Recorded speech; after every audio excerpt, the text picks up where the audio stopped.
Hello everyone, welcome to another video on my channel. My name is Marshall3498, and today's motovlog, what I'd like to talk about is motorcycle related, as it normally is on my channel. And that topic, Lake's pretty, sorry, distracting myself even, especially probably all like, what is that? It's just literally, it's like 5 minutes from where I live. A little lake community around a little small lake. It's absolutely gorgeous. It's one of my run spots that I found riding this bike.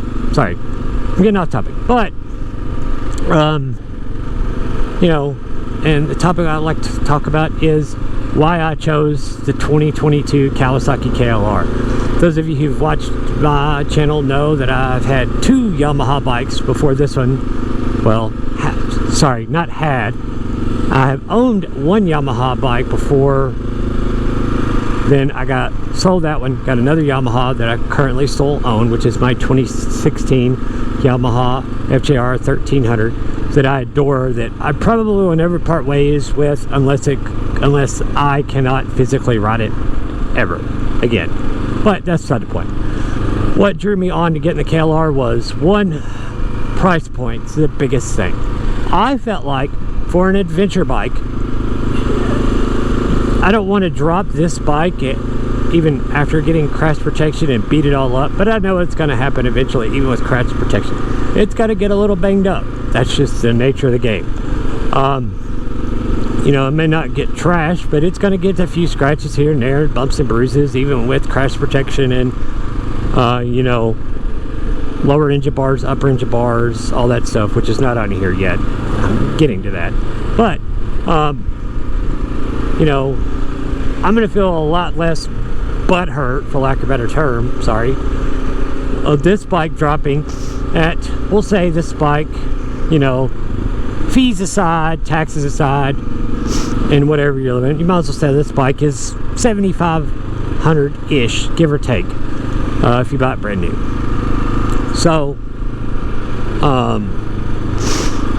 you know, I'm going to feel a lot less hurt by dropping this bike versus a $14,000 or $15,000 you know, Tenere that they're probably close to going for that these days, or an Africa Twin or something in that caliber, you know, BMW 750, 850 GS, that kind of stuff.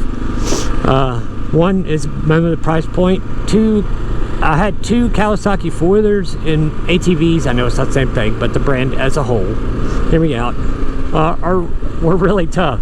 The one four-wheeler I had when I was like, my dad bought them when I was like 13, I thrashed that thing for like 4 or 5 years and tried to kill it. It had been sunken several times. Guy was telling me he's good. I was looking over his way. He's probably waiting on somebody. Gave me the thumbs up. I was just checking. Anyways, so you know, this four-wheeler, like I'm talking about, the one I had for so long, it got sunk in mud holes, it got flooded in creeks, literally flooded, like floating, and quit running a couple times. I mean, wide open in every gear for years. Change the walnut like 3 times a year. God knows how many miles I put on that, because when I was a kid growing up, my mom and dad had a little camper around a little lake community, and there's a lot of off-road riding trails where it's out in the country, and I put a lot of miles on 2 or 3 four-wheelers in my teenage years, in those years, and 2 of them are Kawasaki's, and I put both of them through the ringer. They were not, you know, like, oh, they got dusty, let's clean off. No, no, no. I'm talking like mud up to the axles, like a lot. You know, whatever, it could be trail tested. Both of the 2 Kawasaki four-wheelers I had. So, you know, I knew the brand as a whole was a good bike. These bikes have literally not been changed a whole lot. Yes, I know they did some updates on the 2022s, but the motor itself as a whole, I know there have been EFI, camshaft, and the transmission's been tweaked a little. I know all that, trust me. I know all the people in the specs and comments gonna be like, well, it's not the same. But the bike's been made since like 87 as a whole. The motor itself has not been changed as a whole lot. Yes, there have been little revisions, but as a whole, it's not been changed. So, you know, the platform is reliable, for one. And, you know, this bike is a good enough road bike to be fun, you know, a couple hours at a time. I know it's not an interstate queen, but for, you know, speed limits, we'll say 65 and under, it's fine. Yes, it'll do like 80, 85. It's fast enough, even for some California highways and out west. But the bike's really happiest, I found, of my several hundred miles of running. The bike's really happiest at about 65. And yes, it'll go faster than that, but the vibration does get a little bit tingly. And seat is mainly where I feel it. Not so much of the bars, man, the seat. It's not awful, but it is a little weird to get used to, because you feel like it's right on your butt, and you feel like, is something wrong with the tire? No, it's just the way the bike is. You know, they're only at 5-speed, so once it gets to be in that upper RPM band, it's just kind of like, gets a little buzzy. Not that big of a deal. But, you know, the bike, like I said, I know it's reliable.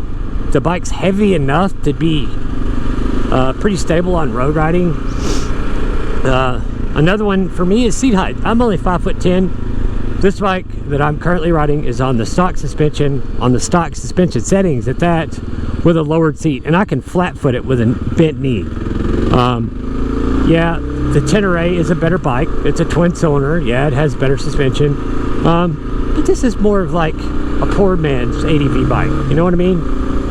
They do everything well enough, but not anything great. They're just good at everything. And the new update, especially the orange color that I got, that I really like, because I'm a big UT fan. But that's besides the point.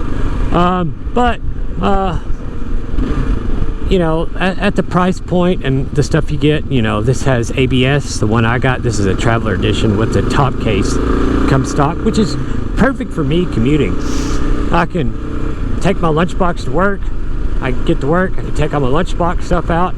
I can put my Rye XT4 that I'm wearing, my riding gloves and my riding coat in, and walk into work and be good. I have to carry everything in. No muscle fuss. Do not reverse coming out of work.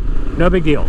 Bike gets good gas mileage. I mean, I've literally only ridden this bike a little over 400 miles, and I'm riding 50 miles an hour on a back road that I know with one hand. So, you know, it handles pretty good for a 21-inch front wheel bike. Yeah, it's a little squishy, a little weird, a little vague sometimes, but as long as you keep it at a moderate pace, it does pretty well. And I've found myself, because it's so much easier to move around it, like, I think the one I'm riding, the Traveler Edition, full wet weight with all the fluids full and a full tank of fuel, it's like 470-ish, give or take a few pounds. And I mean, you know, like these roads like this 50 mile an hour and under is where the bike really shines, because the suspension's good enough that it handles decent. The brakes are decent enough. Yes, it's only a single front disc, but it does have ABS, and they're a little wooden, a little squishy, but they're not terrible. They're adequate. And the bike, it's super comfortable to ride. Like the first day I got this, I put like 130, 150 miles on it, and a lot of back road riding like this, and I had an absolute blast. I was not sore, no hot spots. Yeah, even with this seat, the lowered seat, I don't think it's quite as comfortable as a stock seat, but it's not terrible. It's pretty close. I'd say it's 85% as comfortable as a stock seat, we'll say. But it's just a good bike. It's been a lot of fun. Yeah, it has a few little quirks, the doohickey and the thermal bob, that I've yet to address, but I will. The thermal bob probably before, maybe over the winter, and the doohickey, I'll probably wait till it goes out of its 1-year warranty for that. Just because if it breaks during the warranty, if I don't touch it, it's their fault, not mine, you know. But the bike's just been a good bike. I've thoroughly enjoyed having it, and if I had to buy to do it all over again, I would buy it again in a heartbeat. It's just a good bike. It's fun. It's easy to park. You know, it's easy to get a foot down. The center of gravity is pretty low, like low speed maneuver stuff in a parking lot. It's really good for what it is. You know, like I said, it's not great at anything, but it's good. You know, it gets we'll say a B, a solid B in everything it does. So from that, guys, Thanks for watching today's motovlog. If you've not already done so, please like, share, and subscribe, and leave a comment down below, and we'll see you on the next one. See ya.